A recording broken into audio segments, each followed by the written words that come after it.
Welcome to the first Headfirst Performance podcast. I'm Todd Hetty. And I'm Cynthia Hetty. And we're the owners of Headfirst Performance.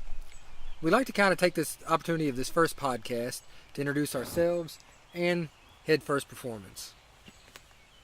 We were really glad to share this with you, and I wanted to kind of let you know sort of where we began. I think the first time that Todd and I ever became involved in putting on a race was after I saw the Ironman on TV.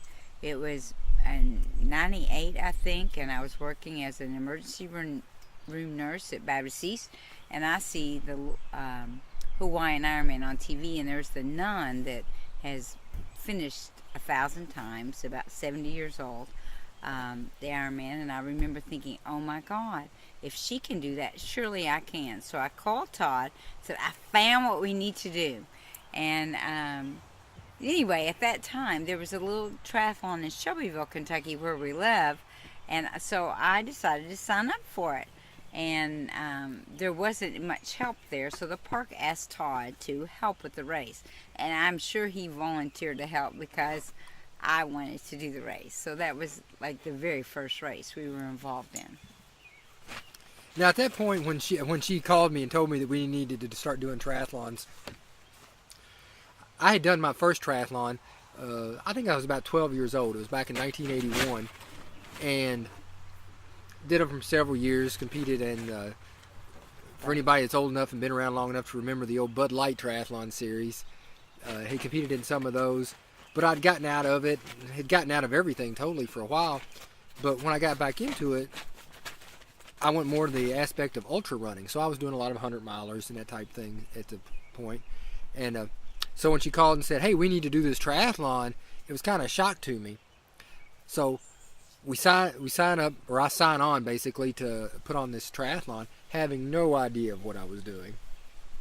Well, anyway, the triathlon was absolutely horrible from my standpoint. I was really good on the swim. I got into my bike, which I had a mountain bike because I was a mountain biker. I learned a mountain bike and I rode the entire 16 miles on the road on a mountain bike and went from like my third place where I was out at the swim to dead last.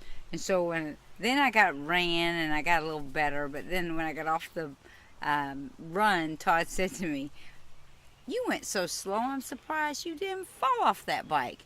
And I was so angry. And I thought, oh my God, I worked so hard. So for the next year, I didn't want to be on a bike at all. And eventually, I bought a road bike. And then Todd and I signed up to do a half Ironman and him an Ironman race. She loves telling that story about me saying she was fall off her bike. I did, because he was it really made me mad, because I worked really hard, and I couldn't help it. I was last. My mountain bike had that, mountain bikes are not easy to ride on the road. So, anyway, I was angry. So that was our start in race directing. We put on that race for several years, but at the time I was working as a safety engineer for a company, and ended up getting downsized out of the job, which was one of the happiest moments of my life. But I was also left with nothing to do.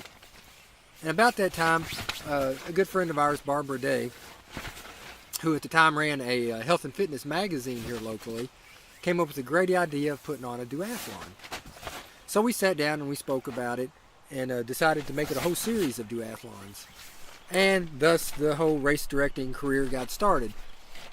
Yeah, it was funny because when Todd got downsized from his job, I was driving down the road one day, and I as a nurse, I didn't work.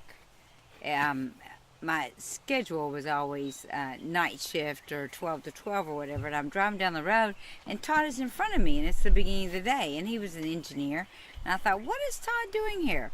And so, come to find out, he had been downsized from his job, and I knew he hated his job, like it just wasn't his passion. So we went and had a few drinks, a few margaritas that I like, and on this Mexican restaurant, and we sat and thought, well, you know what, at this point in time in our lives, why not try to do something that you really love? And so when Barbara came and he loved racing. Todd loved doing triathlons. He loved doing the 100-mile races. I mean, really, it was our life. We spent a lot of time with doing this. And so, and we had done it a lot in helping other races or whatever. So, when Barbara then needed a race director for her duathlon series, that was just perfect for Todd to do that. And so that is really when we started to do it all. And that was really a good series. It was sad to see that leave, but it was a good beginning. And that's kind of the basic concept of the whole story of Headfirst. Everything that we've done has kind of been accidental. Mm-hmm. You know, the duathlon series kind of got us into it, and as time went on, now at that point we were timing our own races and we were doing everything by hand. And then people started talking about, hey, we need somebody to do chip timing in the area because it wasn't a service that was offered by anybody. So we kind of took the bull by the horns at that point and went in and invested and bought some chip systems, and we're the first around to start doing chip timing. And which is a very funny story, and I would love to tell you because actually, I told Todd, I said, Todd, we have to do chip timing because back then, in the beginning, actually you timed by tearing tags off of bibs and putting them on little coat hangers, or then everybody's standing, and that was for a run. And for a triathlon, everybody's standing at some point and writing down numbers, and then at one point there's a click thing that you click all these numbers in, then you go back and match them to numbers. I mean, it was a very tedious kind of thing, and we had to learn it as we went. Well, when we ordered this chip timing system, because I really felt like we needed to do this to upgrade our business, and it comes to us delivered, and all the instructions are in Italian.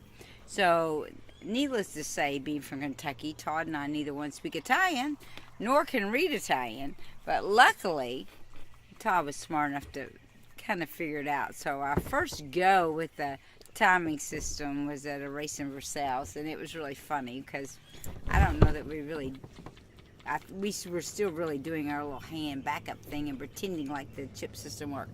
Eventually we, figured it out, but it was a really trial and error kind of thing.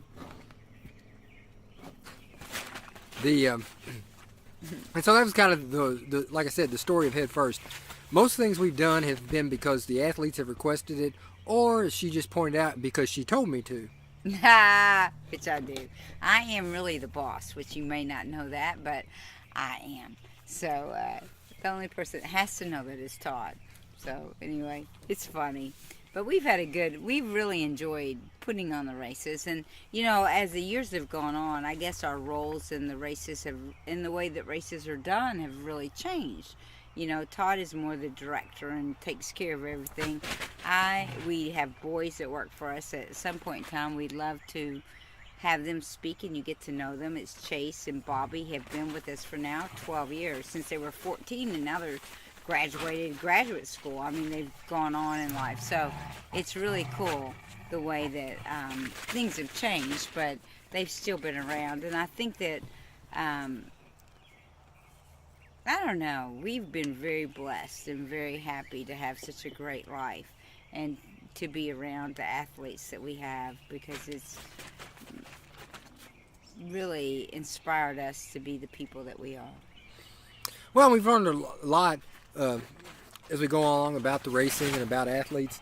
And from my standpoint, one of the greatest thing about what we do is being able to know the athletes and to see somebody come out and do their first 5K or their first sprint triathlon and get to watch those people over the years and see them progress, and their events get longer as they do, and they get faster and faster in the events. It's, and some of them, as they get older, we get to watch them get slower too, but they're always there, they're always sticking with it, and you see a snapshot of these people's lives over the years, and I think that's probably the thing I like about it the best. Yeah, me too. It's a community. It's totally, it's almost like a family. And we do triathlons and we do trail runs. We don't do a lot of road races, like road runs, although we put on the Louisville Marathon. many times, but I feel like our total vibe and what we do is really more laid back, and probably more so than most triathlons or more places that you would go to. And I'm not saying it's any better or any worse. We come from an ultra background, so Todd did 5 times the Ironman, and that is quite the ultra background. We both do ultra running, so I think what we bring to the our business is that vibe. I like that. That just seems we seem to be more laid back, and I've always wanted people to come and feel welcome and feel like they're part of our family, and they're welcome in any stage. We love triathletes, we love trail runners, we love runners.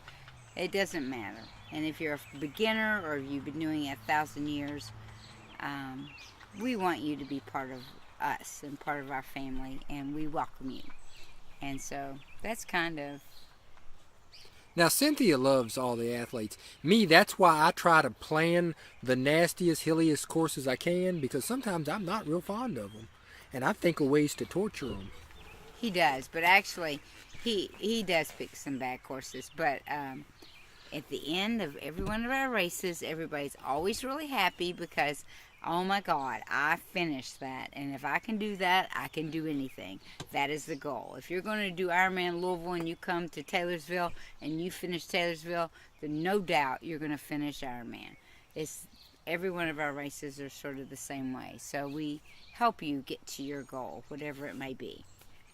Yeah, I take that back, though. We're looking at doing the marathon again this fall. And, of course, the whole concept of that one is it being flat and fast. So it's so unlike me to do something like that. It cracks me up these days. Everybody wants to do the easiest route. But it's sort of the way it is. So I don't know. There's good points and bad points. You want it flat and fast if you're wanting to qualify for Boston, and there's a lot of good in that. But if you're really wanting to do Western States or run something crazy, then you want whatever your training run is or the runs here to be hard, because that is really what's going to prepare you for where you're wanting to go. So we offer it all, I hope. We do try to do a little bit of everything. I guess, if we were investors, we would have quite a diversified portfolio of the things that we do. Mm-hmm. The best thing we do, though, is we serve really good food at our races.